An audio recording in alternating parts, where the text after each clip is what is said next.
سیدنا عمر رضی اللہ عنہ کی روایت میں آیا ہے کہ انہوں نے کہا کہ حضور صلی اللہ علیہ وسلم من توضا، جس نے وضو کیا اور پھر اچھی طرح کیا، ثم قال اشهد ان لا الہ الا اللہ، اور وضو کر کے جب وہ کھڑا ہوا یا بیٹھا تو اس نے پڑھا اشهد ان لا الہ الا اللہ وحدہ لا شریک لہ واشهد ان محمدا عبدہ ورسولہ اللہم اجعلنی من التوابین واجعلنی من المتطہرین، اللہ مجھے ان لوگوں میں کر دے جو بار بار توبہ کرتے ہیں، ان لوگوں میں شامل فرما دے جو بہت زیادہ پاک رہنا چاہتے ہیں۔ تو ارشاد فرمایا فتحت لہ ابواب الجنہ ثمانین، جنت کے 8 دروازے اس شخص کے لیے کھول دیے جاتے ہیں، اور یہ جہاں سے چاہے داخل ہو سکتا ہے۔ مطلب یہ کہ اتنا ثواب اسے اللہ دیتا ہے، اللہ اتنا خوش ہوتا ہے، کہتا ہے میرے بندے یہ جو میرے لیے پاک ہوئے ہو نا، جہاں چاہو چلو پاک رہو ہمیشہ ہمیشہ۔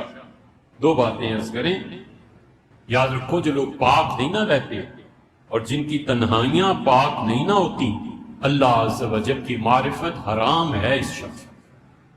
خوشبو بھی اللہ کی راہ نہیں دیکھ سکتا جس شخص کی تنہائی پاک ہے۔ یہ تنہائی اللہ کا بہت بڑا انعام ہے۔ شخصیت پرسنالٹی میک کرنے کے لیے ہی ہوتی ہے۔ سوچے، غور کرے اللہ کی ذات پہ، اس کی صفات پہ، اپنی خرابیوں پہ، اپنے اچھا بننے پہ۔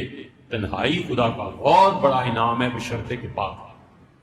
کوشش کرے ہمیشہ باوضو رہے، وضو کر کے بستر پر جائے۔ سونے میں تو دیر لگ جاتی ہے، وضو کر کے بستر پہ چلا جائے۔ بس اتنی بڑی چیز ہے جو شخص باوضو رہنے کی کوشش کرتا ہے نا، یہ اتنی بڑی چیز ہے کہ میں نے ایسے لوگوں کو دیکھا جنہیں کچھ پتا نہیں تھا کہ کیا ہونا ہے، اور بغیر کسی وجہ کے بظاہر وضو کیا، اور وضو کرنے کے بعد 10-15 منٹ میں انتقال ہوا۔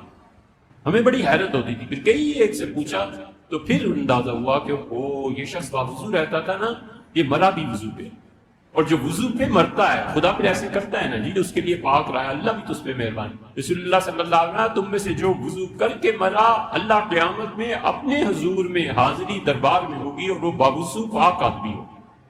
حالانکہ کیا قبر میں مل گیا، پتہ نہیں گل سڑ گیا، کیا ہوا کیا نہیں، مگر اس وقت اللہ کے حضور جب پیش ہوگا تو باوضو پاک رہنا اتنی بڑی چیز۔ مسند احمد وغیرہ میں سیدنا عمر رضی اللہ عنہ کی آئی ہے یہ روایت، اور سنن ابی داؤد میں آئی ہے حضور اکرم صلی اللہ علیہ وسلم جسے اچھی طرح وضو کیا، ثم رفع، پھر اس نے رفع راسہ الی السماء، آسمان کی طرف دیکھا، اور پھر یہ پڑھا اشہد ان لا الہ الا اللہ، تو اللہ اس کے لیے بھی جنت کے دروازے کھول دے گا۔ تیسری بات، اشارہ کرنا آسمان کی طرف، اس کے متعلق بھی حدیث آئی ہے۔ حضور اکرم صلی اللہ علیہ وسلم نے ارشاد فرمایا، اس لیے فقہا نے، حنفی فقہا نے ان تینوں چیزوں کو لکھا ہے کہ یہ کرنا حضور اکرم صلی اللہ علیہ وسلم کے طریقے سے ثابت